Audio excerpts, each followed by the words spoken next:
Define parameters of program. Olá, eu sou a Priscila Franco, voz da Michael Burnham, e você está ouvindo um podcast da rede Trek Brasilis.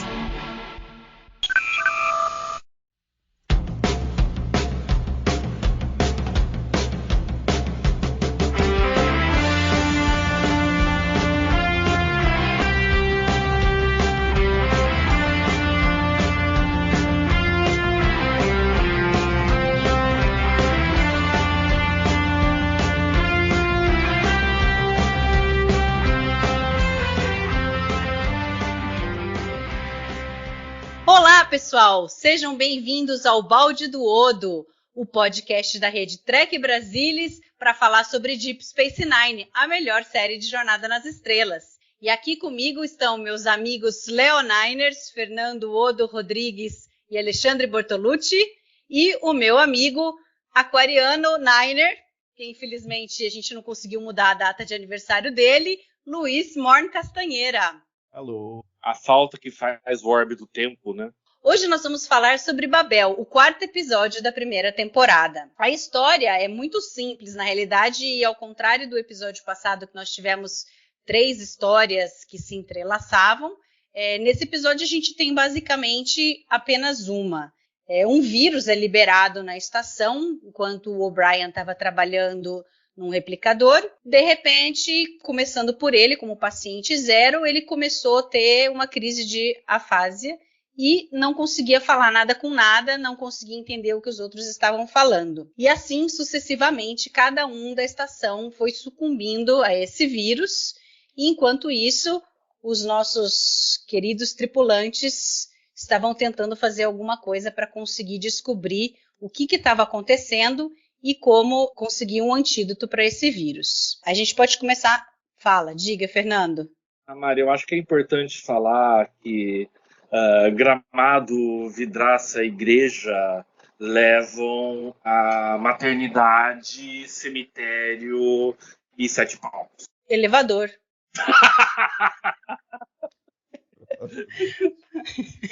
Bom, Fernando, já que você começou, vamos lá. Acho que essa parte aí a gente pode, todo mundo, dar o seu pitaco, né? Porque é a parte principal. Depois a gente tem comentários aí que eu separei aqui para falar sobre os personagens, o desenvolvimento deles, algumas duplas aí que são muito interessantes. Mas assim, a história é batida, né? É o vírus que está ali, todo mundo correndo contra o tempo para conseguir o antídoto. Eu acho que o mais interessante da história, não sei se você concorda, mas para mim é o background de novo que a gente tem da resistência bajoriana, que eles colocaram um aparelho, né, para fazer o vírus, só que infelizmente na época eles não conseguiram ligar isso daí. E aí depois vem o que eu achei a parte talvez mais forçada da história, é que é escolhido a dedo aqueles que vão sucumbindo ao vírus, né? Ok, O'Brien, o paciente zero, é óbvio que ele seria o primeiro. Aí eles jogam a Dax porque ela não ia ter serventia nenhuma para o episódio. E aí no final sobram o Sisko, o Bashir e a Kira, que vão sucumbindo conforme eles vão acabando o serviço deles que precisava ser feito no episódio. E aí tem o quarto, que o Odo, né, o Odo, por ser um transmorfo, talvez não tenha, né, não seja afetado pelo vírus, porque ele não come nem nada, né, não respira. E o Quark, o organismo ferengue dele, sobreviveu ao vírus e não foi afetado. Embora a gente não saiba o que tem acontecido com o Nog e com o Ron, mas a gente pode falar sobre isso também. E a outra coisa que eu achei nessa história que decai um pouco, que podia ter sido feita melhor, é a resolução fácil no final, sem tragédia nenhuma. Embora acho que a gente não possa descartar aí o esforço todo que a Kira fez para até chegar no Surma, que conseguir o antídoto. Mas assim, para mim eu achei um pouco clichê essa história. Então, Runabout, Quadrante Gama Borgs. Brincadeira à parte. A Mari soltou a pauta dela inteira do episódio pra cima de mim. 87 coisas diferentes pra eu comentar. Não, você pode comentar alguma coisa, o Ale comenta outra, o Luiz comenta outra e a gente vai seguindo. Não, eu acho que é um episódio fraco, e eu diria que é um episódio fraco, até se comparado com os outros 3. Se a gente parar que o emissário é focado no Sisko, um desenvolvimento de personagem pro Cisco, o teste prólogo pra Kira e o Amenanon pro Odo, esse episódio é pra ninguém. A gente não tem desenvolvimento de personagem, é uma trama padrão de o vírus à solta, que a gente já viu na clássica, que a gente já viu na nova geração. E como você bem falou, né, quem vai ficando doente, quem resiste mais, são aqueles que são necessários pro roteiro. Mas tirando isso, obviamente o melhor personagem da série, que é o Odo, não iria ficar doente. É óbvio que ele ia salvar o dia, com a ajuda do Quark, quem diria. Então, assim, eu não acho que tenha muita coisa que se salve nesse episódio. Tirando que se a gente parar pra pensar numa continuidade, num desenvolvimento, é a primeira vez que a gente vê, desde o emissário, e a estação não tá lá muito bem, né? E a gente vê o O'Brien sofrendo para manter as coisas funcionando, porque lá no emissário a gente viu os cardassianos sabotaram o que podiam antes de sair. Então ali tem um certo senso de continuidade, é legal ver isso. A gente tem também uma interação melhor. A gente começa a ver uma relação realmente funcionando direito entre o Cisco, a Kira e o Odo. Coisa que a gente ainda não tinha visto realmente funcionando. Vamos lembrar que quando o comando da estação funcionou melhor no emissário, o Cisco estava lá com os profetas, né? E foi quando a Kira teve que tomar as decisões, conseguiu o apoio do O'Brien, já dizia, etc. Então acho que com o apoio do Cisco é a primeira vez que a gente vê essa dinâmica do comando funcionando melhor. E Castanha, o que você tem a dizer sobre a história em si do episódio? Talvez o vírus em si seja até interessante. O problema é que você tem uma crise nessa escala, contaminação, eventualmente quarentena, talvez negacionistas. Sabe, é muito. Para ser desenvolvido a contento, seria uma minissérie praticamente. E ali é compactado e fica a coisa um pouco ridícula, né? Porque você sabe que aquilo de alguma maneira vai ser resolvido ali em 45 minutos, aí isso impacta negativamente a história. E além do tempo reduzido, né? Você tem a questão da ordem que as pessoas são infectadas. O O'Brien, você falou bem, faz sentido. E o Odo ser o último faz sentido também. Tem uma fisiologia muito diferente. Então faz todo sentido. Mas o resto é meio que para a trama funcionar nos seus termos. E outra coisa, né? O Alexandre mencionou esse diretor, né? É o mesmo episódio, né? Eu acho que ele pescou, inclusive, acho que ele pescou bem esse Paul Lynch. Eu comecei a pensar um pouquinho a respeito e tal. Eu acho que faz sentido esse cara ser bem medíocre, e acho que o Alexandre pegou uma coisa interessante, um ponto interessante. Você tem, por exemplo, nessa questão da afasia, como é capturada, não tem os atores são um pouco deixados soltos para fazer o que der, né? Acho que o Colmini faz um pouco melhor que a Terry Farrell e o Sir Rock Lofton, mas não tem um apoio, né? Não tem um efeito sonoro, não tem uma câmera lenta, não tem um enquadramento diferente, sabe? Não tem um efeito visual, não tem nada. É meio que o ator se virar para fazer a questão do adoecimento e tal, dos sintomas, dos pré-sintomas. Isso aí acaba empobrecendo também o segmento. E como vocês já falaram, é um episódio mais trama. Não sei se pode ser defendido que é um episódio mais pro Quark, mas não sei nem se cabe isso. Mas o sentimento é trama. Uma coisa que a gente já se acostumou, a gente olha com um olhar um pouco cínico, né, que vai ser resolvido em 45 minutos, várias conveniências, né? E isso acaba atrapalhando bastante. Então, de modo geral, é assim que eu vejo esse segmento. Tem uma coisa do Quark que eu vou falar mais tarde, que deu uma melhorada com o tempo, né? Tá? Daqui a pouco eu falo, mas a ideia geral é essa. E você, Ale, o que você achou dessa história do episódio? Então, vocês já comentaram, né? É um high concept o episódio, né? A história dele você resume em uma frase, que é o vírus lá que destrói a comunicação entre as pessoas lá na estação, entre outras coisas. Eu confesso que eu não tenho uma aversão tão grande assim a esse episódio, tá? Eu acho que ele ficou um pouco mais no mesmo nível que o anterior. Acho que também a gente tem problemas de direção, depois eu entro um pouco mais em detalhes em algumas cenas, como o Castanha já adiantou. Mas eu preciso fazer um registro aqui, é importante fazer um registro. Eu acho que Deep Space Nine ela previu o futuro, né? da humanidade, ela mostra o que pode acontecer numa crise sanitária, né, causada por um vírus, caso pessoas inescrupulosas, né, que só pensam em lucrar, colocam a ganância na frente da preservação da vida, né, e o que esse tipo de coisa pode causar, né? A situação fora de controle, enfim, agravando a situação de forma geral, sanitária. E ainda assim, né, o negacionismo, obviamente, e ainda tem, acho que a pitada mais interessante, que é o Quark comentar sobre o serviço essencial que o estabelecimento dele... Esse que eu ia falar, você já está falando aí. Mas é isso mesmo. Essa parte envelheceu muito bem. Envelheceu muito bem, né? Sentimentos de 2020. Envelheceu muito bem. Então, ainda tem a parte lá do... Como é que é o nome do capitão lá? Jahel, né? Jahel lá. Eu não forçando a barra lá, né? Para não ficar confinado, entendeu? Eu quero sair daqui e causando problema danado. Exatamente. Então, enfim, né? Jornada mais uma vez aí transforma uma situação nossa, né? Atual, né? Em tema de análise, né? Para nossa reflexão, nossa discussão, né? Nossa crítica. Partindo desse, né, pressuposto, que aí não dá para ignorar em 2021, o ano que a gente está gravando esse podcast, a trama ficou mais interessante para mim, tá? Ficou mais interessante. Então, mas assim, o episódio realmente tem muitos problemas, mas também tem acho que também tem suas fortalezas, vamos dizer assim. Eu achei muito interessante a interação ali do Sisko com o filho, né, o Jake. Você percebe que tem uma química ali, principalmente entre os atores. Já comentei, acho que foi no Emissary, né, o Cyril Clofton, ele foi muito criticado durante a série, né, mas eu gosto da interpretação dele. Eu não sei se ali ele teve uma relação prévia com o Avery Brooks, né? Não sei se eles tinham uma química mesmo, que era natural, não sei. Não sei se na época, lá em 1993, como ambos eram negros no elenco, não sei se tinha essa conexão, se eles formaram essa conexão. Nós estamos falando de 30 anos atrás, quase, né? Então, essa relação racial em Hollywood era um pouco diferente do que é hoje, né?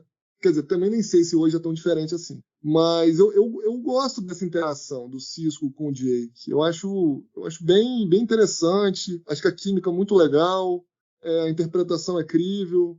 E tem um desenvolvimento, né, da relação deles ali. Tem uma passagem no episódio que eu achei muito sensível. E eu me peguei pensando nela depois. Que o Sisko vai até aquele alojamento improvisado ali, que eles transformaram em enfermaria, para falar com o Jake. E nessa altura o Jake já está afásico. Ele não, né, já não está mais entendendo, nem... A gente também não consegue entender o que ele fala. Mesmo assim, o Sisko vai lá, né, senta com ele na cama e começa a conversar com ele. Pelo menos tentar conversar, né? E aí fala o que ele está sentindo, né? Meu filho, né? Eu vou te tirar dessa, né? Não vou te perder, eu vou te proteger. E assim, eu me vi um pouco nisso, né? A minha adolescente aqui, pré-adolescente, não é afásica. Mas para quem é pai de pré-adolescente, sabe, né? De certa forma, conversar assim, com adolescente em condições normais, né? Onde você tenta mostrar alguma coisa, né? Você atingir ali ele com alguma coisa. Você nem sempre tem a certeza ou a convicção de que você conseguiu ser entendido, né? Pô, será que ela está me entendendo aqui, que eu estou falando com ela? Então, eu achei esse momento muito, muito tocante, assim, e achei muito sensível. E eu só parei para pensar isso depois que eu reassisti, tá, o episódio. Em 1999, quando eu assisti, eu não tinha né, assim, eu tinha achado uma cena legal, mas eu não tinha parado para fazer essa elucubração, né? Para raciocinar dessa forma. Então, achei bacana essa cena, tá? Achei muito bacana, muito tocante. O Luiz já comentou aí do O'Brien. Tem umas cenas do O'Brien também que eu gosto muito, né? Principalmente no começo ali. Ele reclamando ali da quantidade de trabalho, quase surtando ali com aquele excesso de demanda, né? E o chefe ainda botando aquela pressão. Quem nunca, né, tomou uma pressão dessa, né? Depois ficou, tá vendo? Pô, muito trabalho, eu devia ter ido para outro lugar, trabalhar em outro lugar, eu tô de saco cheio desse lugar aqui, que eu vou sair daqui, vou pedir demissão. E ainda dá um gancho pro final do episódio, né? Que no final do episódio ali, tá tudo certo, né? Já acharam a cura pro vírus, todo mundo voltou ao normal a trabalhar, e mesmo assim o replicador lá de alimento dá problema, né? Aí o Sisko já vai dar uma colada nele. Ô, Brian, pô, né? Não consertou esse troço direito? Eu acho esse final tão ridículo. Não, então, mas é um gancho pro começo, e assim, é a sensação que a gente, às vezes, como profissional, tem de estar enxugando gelo, entendeu? Quem nunca sentiu isso? Tipo, eu preciso... Aí cada um tem as suas idiosincrasias e seus detalhes no trabalho. Mas, por exemplo, eu trabalhei com vendas, né, muito tempo. Pô, às vezes eu estava vendendo lá, tinha que vender de novo para o mesmo cara, para o mesmo cliente, eu pedi para a equipe vender. Pô, parecia que eu estava enxugando gelo. Então, assim, me coloquei no lugar do O'Brien, entendeu? De sentir ali que, né, o trabalho não acaba, a cobrança não acaba. Então, aquilo que eu já comentei também nos episódios anteriores. Essa parte mais mundana, mais humana, de fato, muito me atrai. Por Deep Space Nine ser uma série muito assim, muito humana, eu gosto muito dessas passagens. Mas eu queria tocar a bola aí para a Mari de volta, senão eu vou ficar falando aqui meia hora sobre os outros temas. Não, então, isso do O'Brien é engraçado. Não é um personagem que eu tenha, assim, muita afinidade, que eu goste muito. Talvez seja um dos menos favoritos ali. Mas nesse episódio, a gente que trabalha não tem como não se identificar com ele, porque a hora que ele tá fazendo um negócio, depois ele tem que fazer outro, ele não conseguiu terminar o outro serviço. Fiquei pensando nos meus 300 projetos que eu tenho, que às vezes passa por mim no mesmo dia, que eu não consigo terminar o primeiro que eu comecei, porque já surgiu um, e depois um outro, e vem um telefonema aqui, e você vai ficando doida, né? Então é legal porque é bem esse perfil do O'Brien que a gente sempre coloca, que é o homem comum. Eu acho que casa bem ali com o trabalho dele e o perfil que criaram do personagem. E do Sisko, que você tinha falado, né, Ale? Eu dei uma lida e acho que o próprio Avery Brooks que começou essa relação mais amorosa com o Cirroc Lofton, porque ele falava assim, eu sempre abraço os meus filhos, tal, e desde o início ele abraçava o Cirroc. Então isso se transportou para a tela, ficou na relação do Sisko e do Jake. Quando a gente assiste o What We Left Behind e a gente vê o Cirroc Lofton falando sobre isso, ele fala que desde o dia 1 o Avery adotou ele como filho. E, inclusive pegava, por exemplo, o primeiro jogo do Los Angeles Lakers, o Cirroc que assistiu, foi o Avery Brooks que levou ele para assistir e apresentou para a galera lá como sendo o filho dele.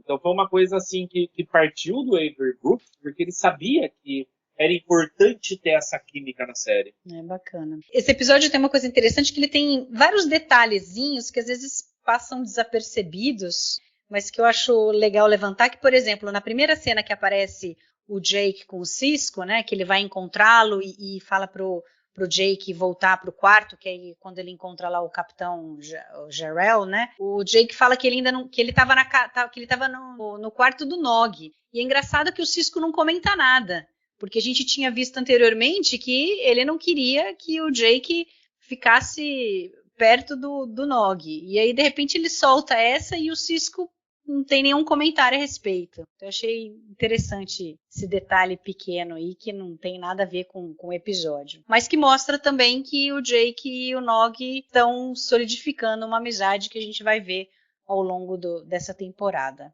Agora, outras coisas pequenas, ou não pequenas, vamos para maior, depois a gente vê as menores, que eu acho que é uma coisa que se destaca nesse episódio, é, de novo, a continuação da relação do Odo com o Quark. Eu acho que é o que mais se sobressai, né? O Odo zoando o Quark com o bar vazio, que ele vai perder o negócio e tal, né? O Odo sempre dando aquela sacaneada no Quark, vai atrás do Quark, porque ele saca que tem alguma coisa esquisita, como que ele tá conseguindo aquela comida, que raio que o Ron, que todo mundo acha que é um idiota, consertou, né, o replicador, e aí ele descobre que o Quark tá pegando a comida onde tinha consertado, né, e não no bar dele, né.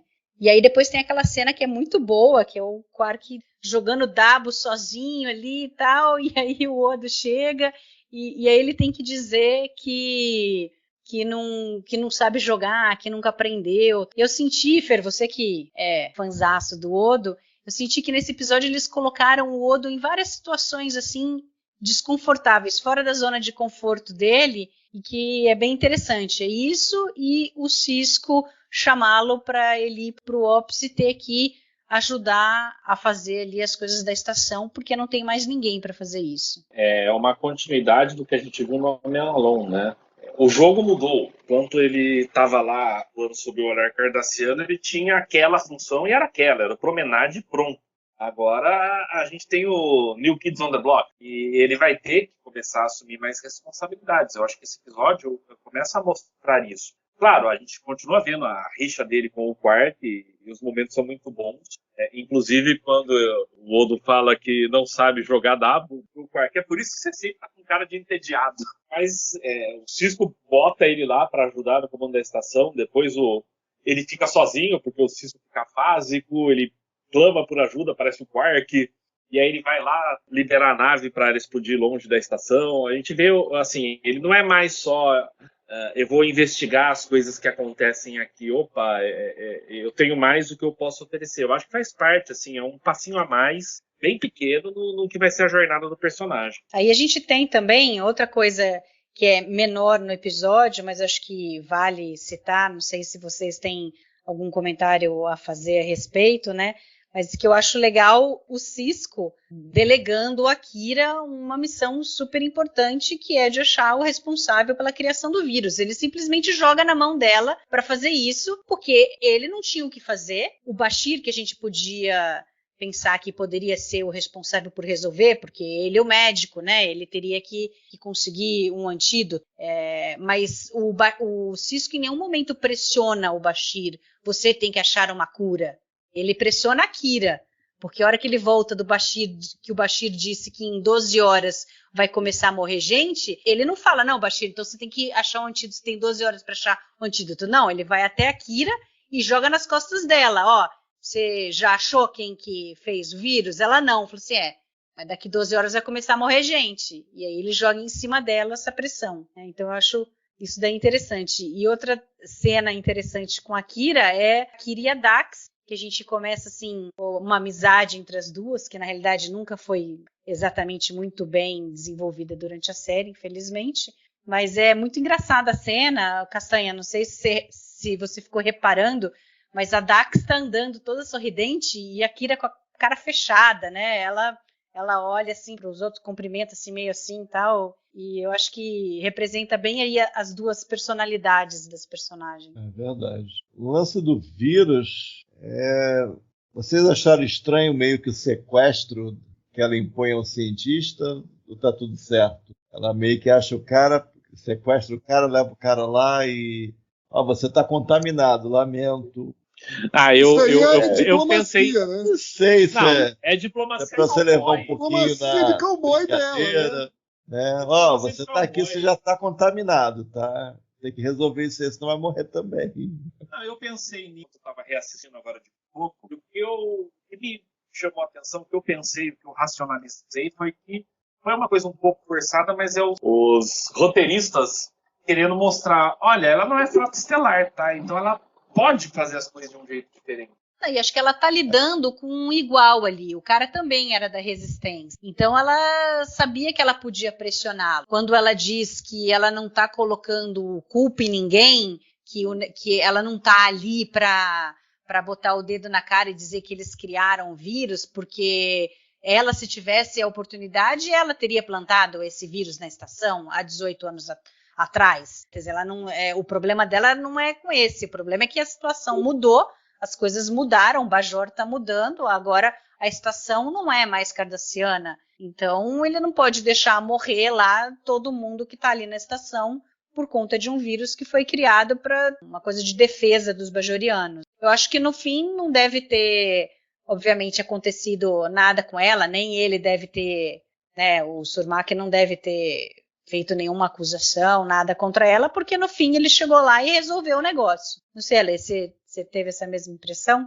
Então, a gente precisa lembrar que um pouco antes dessa passagem aí, né, que ela foi lá em Bajor atrás do cara, foi exatamente aquilo que você comentou, né? O Sisko voltou lá da enfermaria, né, chegou para aqui e falou, e aí, né? Não vou nem perguntar como é que tá aí a evolução aí, né, da procura que você está fazendo, da busca que você está fazendo.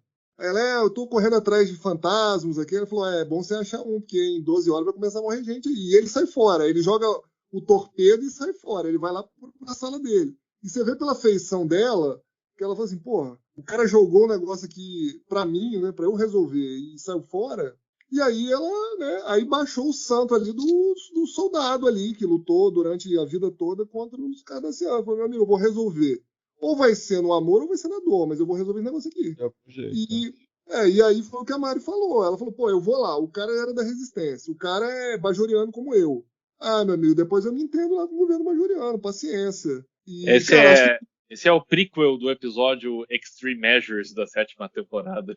Então assim, ela foi resolver, cara. Foi lá pra resolver. Eu acho que tem tudo a ver com a caracterização do personagem, Kira. Acho que tem tudo a ver. Também aí a construção do personagem. Então, lá no emissário, ela já chamou os caras descendo pra porrada. Ah, não tem laser aqui, não tem, disruptor, sei lá, torpedo fotônico, mas vou chamar o cara descendo pra porrada. E vamos ver o que vai dar aqui. O negócio vai esquentar, mas eu quero ver o negócio pegar fogo mesmo. E aqui ela fez igual. Ela falou, eu vou resolver do meu jeito. Não mandaram eu resolver? Eu vou resolver. Só que vai ser do meu jeito. E resolveu, né? Querendo ou não, resolveu. Então, eu acho muito alinhado com o que se propôs fazer para Kira durante o resto da série, inclusive. Vou comentar aqui um pouco sobre o assunto anterior, foi o quarto, e aí eu preciso fazer a referência que eu tinha feito no podcast anterior, né? O desenvolvimento aí da amizade / rivalidade do Quark com o Odo, né?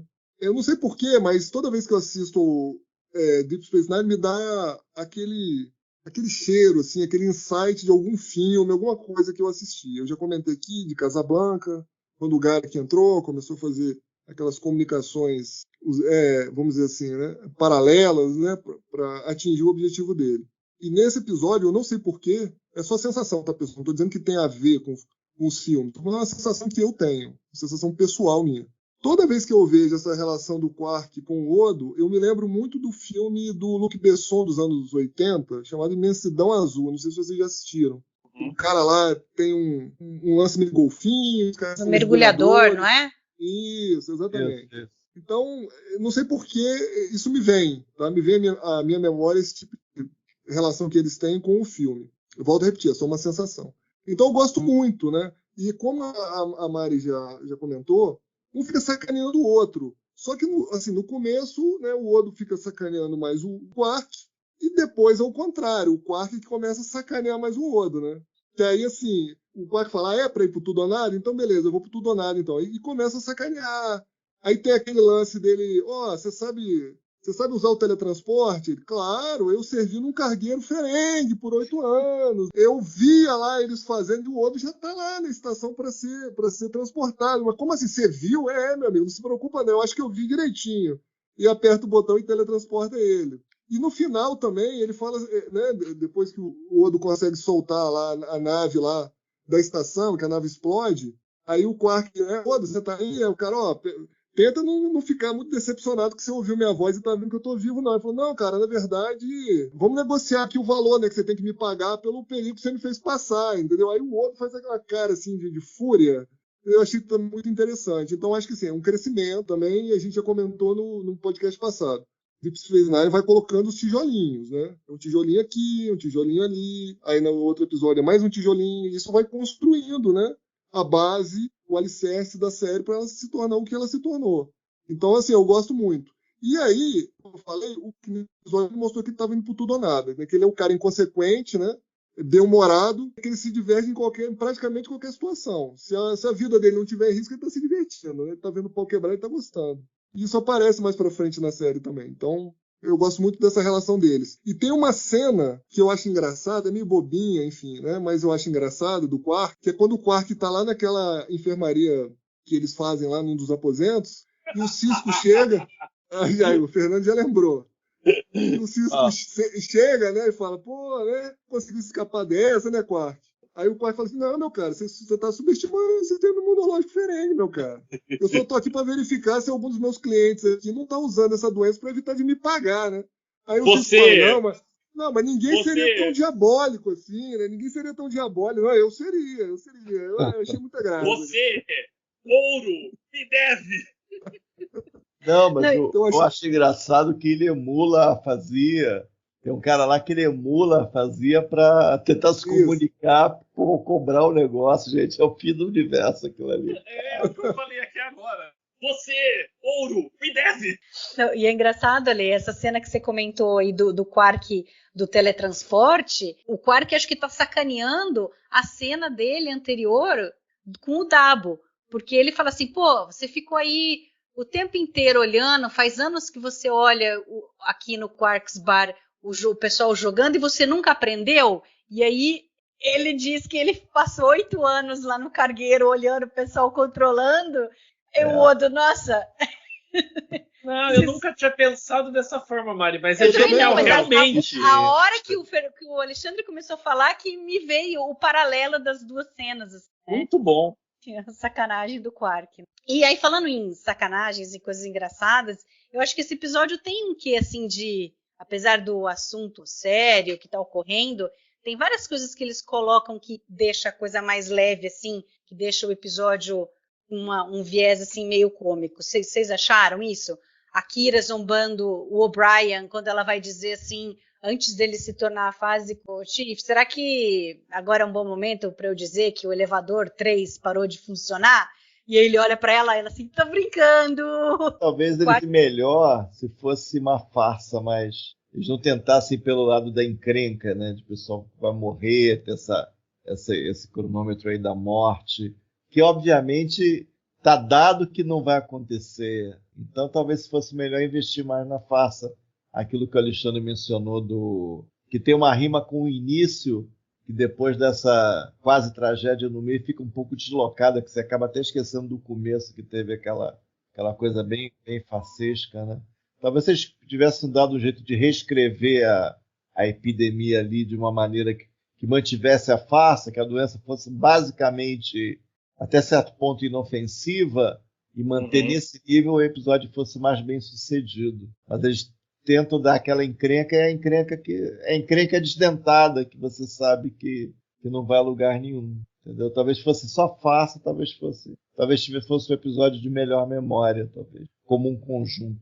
Porque tem outros momentos, né? O O'Brien zoando o Cisco e a Kira, exatamente quando o Cisco reclama que não está funcionando o replicador, e aí ele vai consertar, e aí ele tá deitado lá, não sei o que, arrumando, aí ele falando com a voz, porque esse replicador não tá funcionando.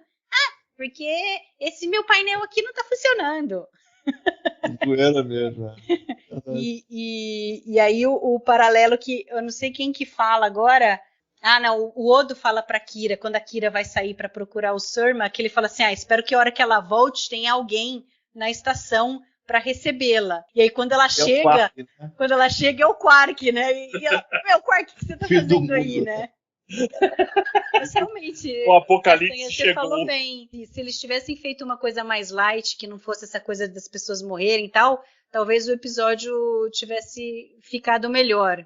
É que o episódio cômico da temporada é Move Along Home. A gente vai chegar lá. Vai ser um épico. A gente vai ter que fazer um trailer do Move Along Home. Alama Ray. A gente vai fazer um trailer. E aí, o último assunto aqui que eu vou trazer, que tem a ver com o que o Alexandre gosta de falar, dos bloquinhos que Deep vai colocando, empilhando e tal, eu acho que é interessante a gente ver que algumas coisas que eles colocaram não deu certo e que eles foram mudando ao longo do caminho, como, por exemplo, o Ron. Porque nesse episódio, o Ron que a gente conhece pra frente, é inconcebível pensar que ele não teria consertado o replicador do bar. E ele é nesse momento ele é tido como um idiota. Isso. Agora, será que a gente pode achar a explicação do tipo, ele estava escondendo que ele era capaz, tá? Ou é começar a forçar a barra e simplesmente a gente aceita que eles começaram um Ron de uma forma e depois viram que poderiam utilizar o personagem de maneira mais efetiva, melhor, e aí alteraram o jeito dele. A impressão que dá, o Nog dá para você fazer um arco assim sem forçar muito a barra. O Ron, eu acho que a gente tem que escrever a história na nossa cabeça, porque dá a impressão que teve, inclusive, 2 níveis de retcon, né? Na interação básica dele, ele lembra muito os Ferengis originais da NG, e limitado, né? Nesse sentido técnico, intelectual. Então, a fala do idiota no começo da série aparentemente era verdade mesmo. Eu não sei se parece ser difícil construir, seria meio que, não, mas não sei o que, ele escondia, que não sei o que, o Quark não... Sabe, eu acho que é um pouco difícil, acho que não tem muita sustentação em tela. O Nog eu já... Uma outra coisa, pode não ser tão... Tem umas arestas aí e tal, mas você consegue ver um arco de maneira... sem tanta racionalização. O Ron, eu acho que já não é meio caso. E você tem mais alguma coisa, Castanha, que você gostaria de acrescentar sobre o episódio? Não sei, o Alexandre já falou lá, mas aqui tem um parágrafo, eu vou tentar falar rapidinho, que esse episódio para mim era 2 estrelas, aí eu dei minha estrela a mais porque eu achei que, bizarramente, essa coisa necrocapitalista ficou muito atual com a pandemia, né? Então eu vou tentar ler aqui rapidinho. Pera. Nós estamos falando de Deep Space Nine, não de Nemesis. Nemesis que é tema atual. Mas calhou de ser o tema atual. Porque eu fui juntando coisas e dei um parágrafo. Quark potencializou a cadeia de transmissão do vírus. Obteve e vendeu produtos, literalmente já infectados, ilegalmente. Promoveu festas e aglomerações em meio ao confinamento. Se autodeclarou o serviço essencial para não fechar, idem. E chegou a cobrar dívidas dos seus clientes já sintomáticos, tratando a afasia por eles verbalizada como uma linguagem, exclamação. Isso sem contar o capitão alienígena do episódio, um caminhoneiro tão desesperado por entregar a sua carga perecível que acabou quase morrendo e explodindo boa parte do terminal e tendo seu caminhão destruído no processo. Você imagina a desgraça, você junta tudo, dá um parágrafo, entendeu? Isso eu achei quase que presciente. Então eu imagino que outros episódios Ferengi que a gente possa rever no futuro, eles talvez se beneficiem. Então, tirando a parte familiar do Quark, que eu acho já mais difícil, mas os episódios Ferengi, tirando a parte familiar, eu imagino que dei uma crescida, né? Que eram episódios, via de regra, mais criticados, eu imagino, durante a série. Então esse aqui é ponto positivo. Boa. E Ale, tem mais alguma coisa que você gostaria de acrescentar? Claro que, obviamente, eu não posso passar, né, o comentário aqui sem, né, dar uma porrada no Paul Lynch, né? Eu preciso dar uma porradinha nele. Não, eu acho que o Alexandre descobriu a mina de ouro, realmente. Olhando os episódios. Eu tô para rever o Battle Lines, que é um episódio que eu tenho uma memória um pouco melhor. Entendeu? Mas tem uma trilha nefasta desse Paul Lynch. E realmente não chamaram mais ele para dirigir. Pois é. Assim, tem coisas que, obviamente, não dá pra gente saber se foi um problema de direção ou não. Recebeu um roteiro mais ou menos, tentou adaptar da melhor forma possível, né, ali. E o negócio ali era corrido, né? A gente precisa lembrar que em 93 a série lá tinha mais de 20 episódios, 26, dependendo da temporada. Esse ano específico parece que teve uma greve lá, acho que foi de roteirista, né? E então o negócio não era simples, né? O prazo lá para gravação era exíguo, então o cara tinha que se virar. Mas os caras estão lá para isso, né? Eles ganham algumas centenas de milhares de dólares para fazer isso. E ele não era um novato, esse cara. Esse cara tinha mais de 40 anos, já tinha um monte de episódio de televisão nas costas, então, teoricamente, ele sabia o que ele estava fazendo. Mas tem coisa que não dá para você não perder. Vou dar um exemplo aqui. Quando os personagens começam a ficar afásicos, você percebe que tem uma completa mudança de tom, que fica super artificial. Então, por exemplo, primeiro a Jadzia lá, quando ela tá nas operações lá e começa a ficar afásica. Você vê que ela fica muda completamente, o negócio fica muito artificial. Tudo bem, ela pegou um vírus, mas o negócio não pode ser mais natural, não, dela não conseguir falar.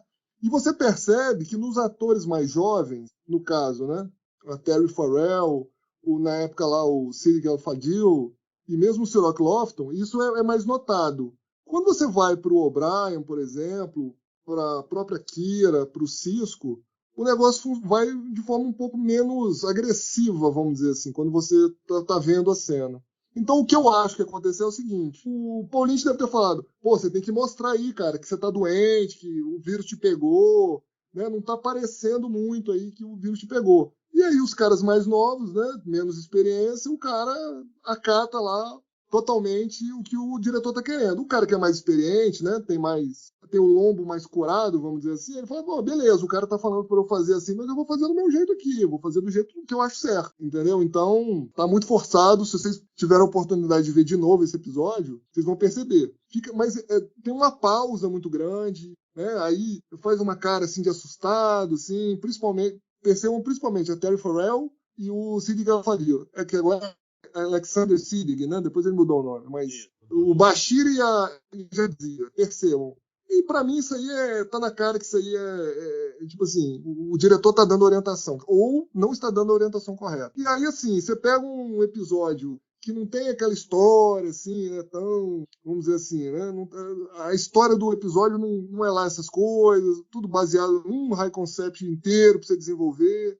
Aí você bota um pobre diabo desse pra dirigir, dá no que dá aí, né? Mas enfim, como é Deep Space Nine, enfim, a gente tem essas cenas bacanas aí, o episódio acaba se salvando aí entre tiros e facadas, e ele acaba se... E é interessante que isso está falando, porque eu estava lendo no Memory Alpha que o Michael McGeevy, né, que escreveu o roteiro, ele estava super preocupado em como que ele ia fazer essas frases, né, do pessoal falando nada com nada, e que no primeiro momento ele simplesmente tinha jogado um monte de coisa ali que não tinha mesmo, né, sem pensar, um monte de palavra.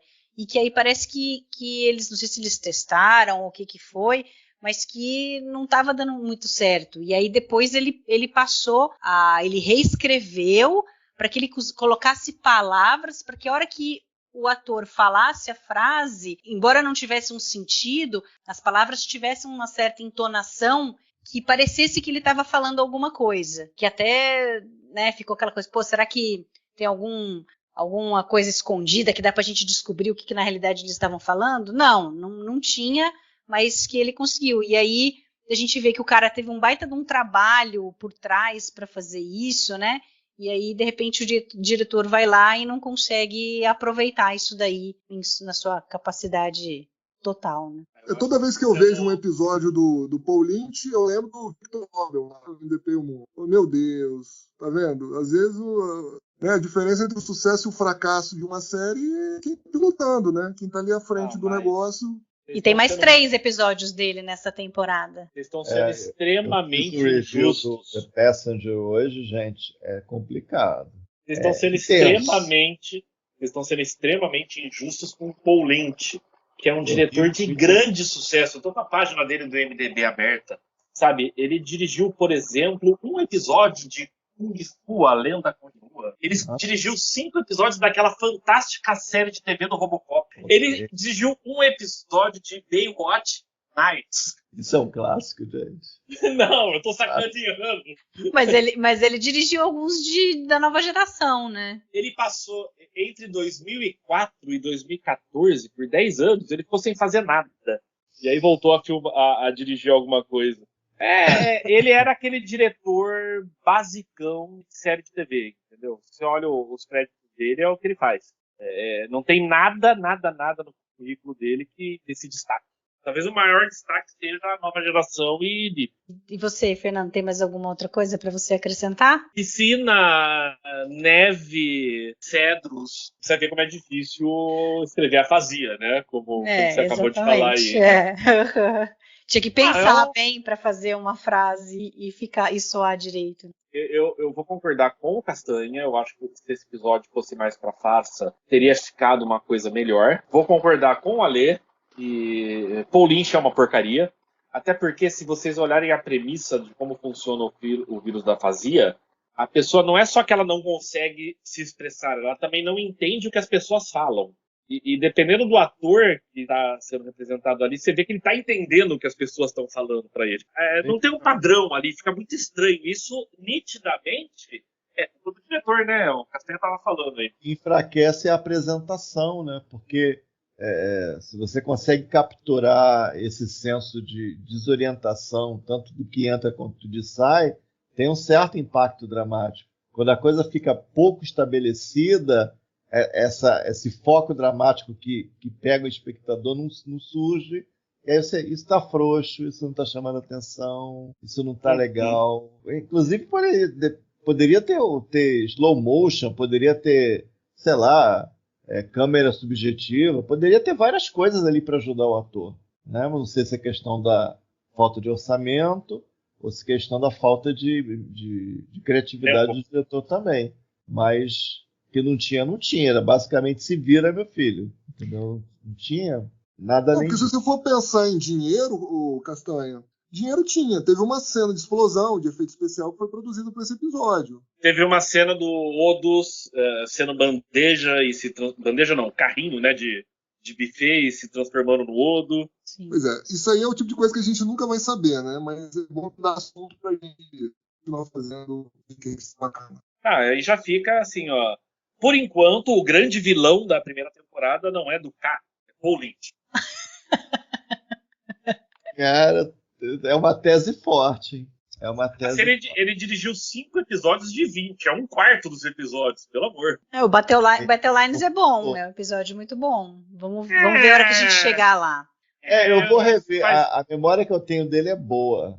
Eu lembro da Kira meio off ou cansada. Eu vou rever essa coisa, né? A Kira parece tão saturada aqui nesses muitos takes. A única coisa desse episódio é o sacrifício da Caiopatra.